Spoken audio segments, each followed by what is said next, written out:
दक्षिणकालिका ध्यानम् करालवदनां घोरां मुक्तकेशिं चतुर्भुजां कालिकां दक्षिणां दिव्यां वंडवाला विभूषितां सत्यश्छिन्नशिरः खड्ग वामाधोर्धकराम्बुजाम् अभयं वरदं चैव दक्षिणाधोर्धपाणिकम् महामेघप्रभं श्यामं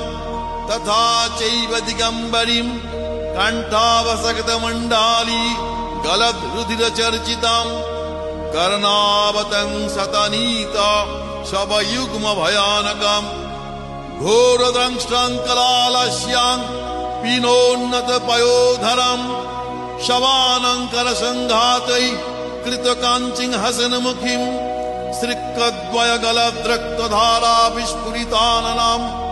घोररा